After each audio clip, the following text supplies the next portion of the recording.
program is brought to you in association with First National Bank of Botswana. FNB, how can we help you?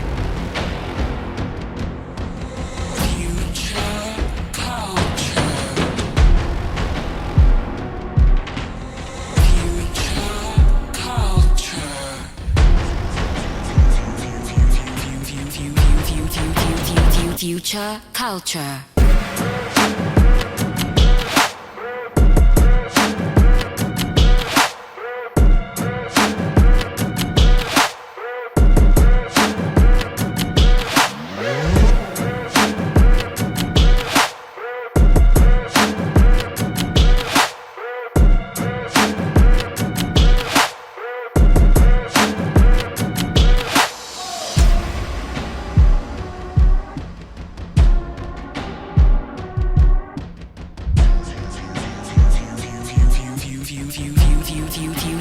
Future culture.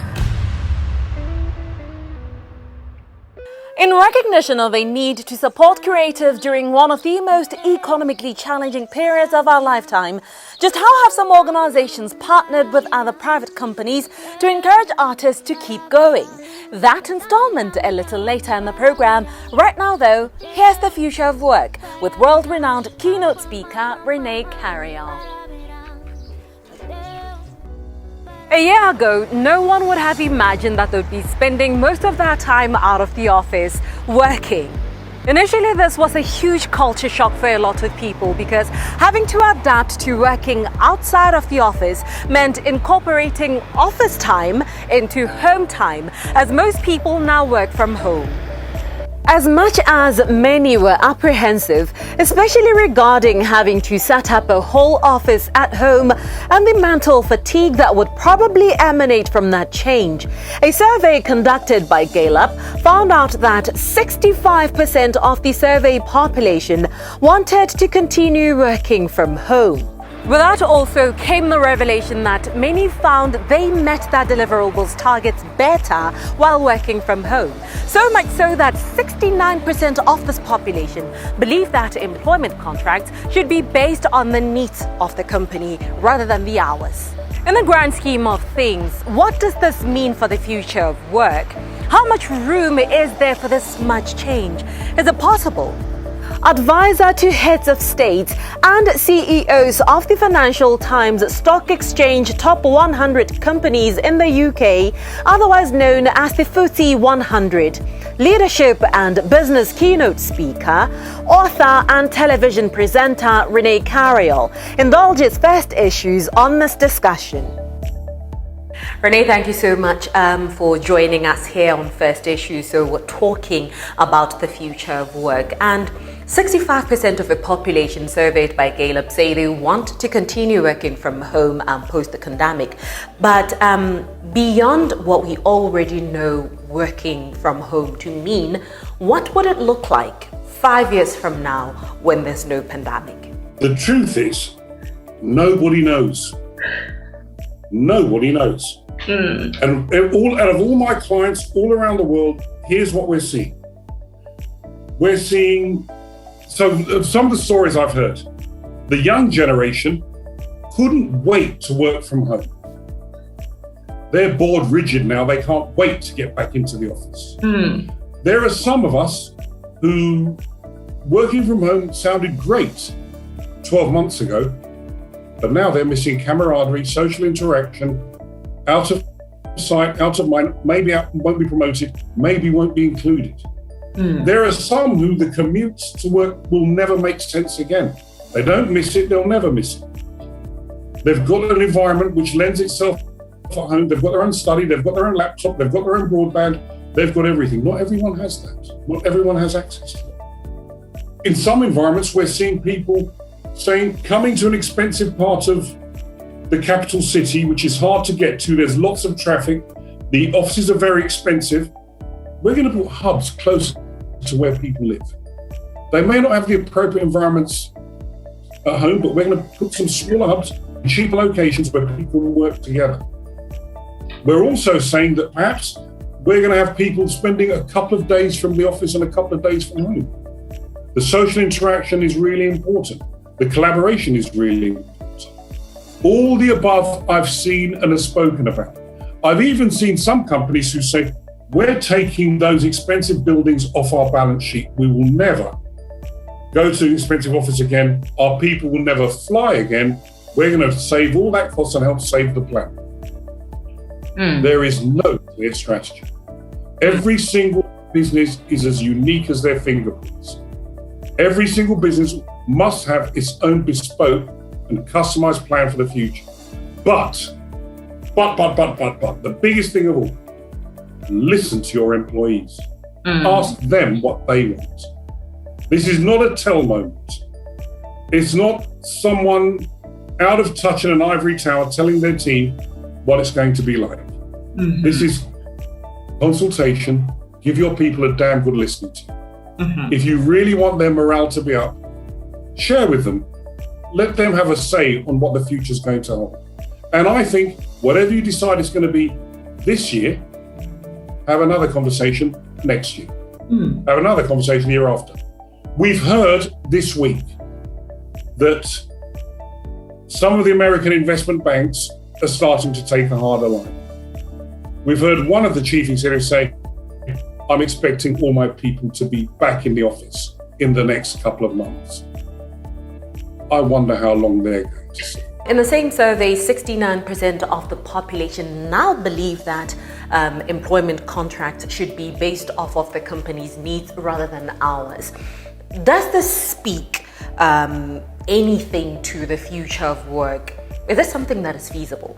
I think the days when everything the company said was gospel, the job description said everything, I live for the KPI, those days are long gone. Forget that.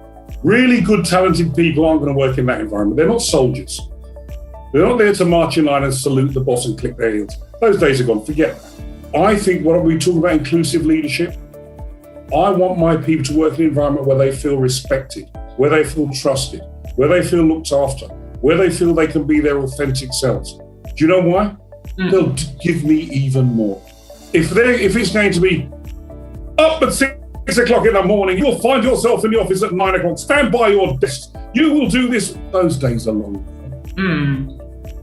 There's a generation today that will not march in line and salute. You're not going to bark commands at me and I'm going to click my heels. I have a voice. And if this environment doesn't work for me, I'm brave enough to get up and take my talent elsewhere to a business that's going to respect me better. If you're not moving to this inclusive leadership model, number one, you'll be left behind. Number two, your good people will leave. Number three, you'll be in a museum before long. Welcome to Jurassic.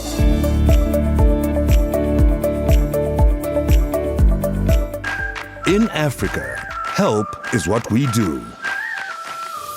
That is why we at FNB are relentlessly driven to provide real help to you, the passionate and courageous, the creators and the optimists. These are the entrepreneurs we support, the communities we uplift. It is because of you that real help is what we do. FNB, how can we help you? But Rene, what would all of these changes mean for the current working population? The pandemic has taught us that it was our people that has pushed companies through the pandemic. It's our people who've worked from home, productivity gains were made, people gave of themselves, they worked really hard, they went beyond and above the call of duty. Smart businesses will not forget that. In our hour of need, you made yourself flexible for me. You worked from home, you got up early, you sat in front of that laptop every day. And that's quite a draining and stressful way to work every day. You know, where you'll log in at 8 o'clock in the morning and sometimes feel so guilty, you don't even stop for a cup of coffee all day long. But you kept our business alive. Now we're moving back to some level of sanity, where it's safer for people to travel from place to place. We're not having to social distance, where the lockdowns are ending, where vaccines are coming into play. Now I'm going to remember all you gave to me, and I'm going to become much more flexible in my arrangements for how we work. And it's my recognition for what you've done for me. I also recognize in an increasingly competitive labour market, people have choices. If some employers are going to be really flexible and I'm going to run my place like a barracks, well, you know which company people are going to go to. And the biggest learning of the lot, which people leave first? The very good people, because they can. Other people want them. You want to be old-fashioned, Jurassic Park environment? All your good people will leave. The future of work. In a survey by the Adecco Group, 79% of the population said that in future they want managers who have a leadership style that is focused on empathy and a more supportive attitude. But my question now is, what does that entail? Because to the ordinary person, approving sick leaves and allowing for day offs and sending condolences during bereavement periods can be seen as empathetic and supportive? This is really a simple question. Ask yourself the simple question. How would I like to be led? How would I like to be managed? I want someone barking at me, giving me instructions, chasing progress, telling me when things are wrong, marking me harsh? No. I want someone who trusts me. I want someone who cares about me. I want someone who misses me when I don't turn up.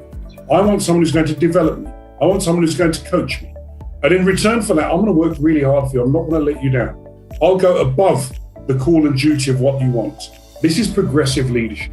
And if you want a model that works, think about mothers at home.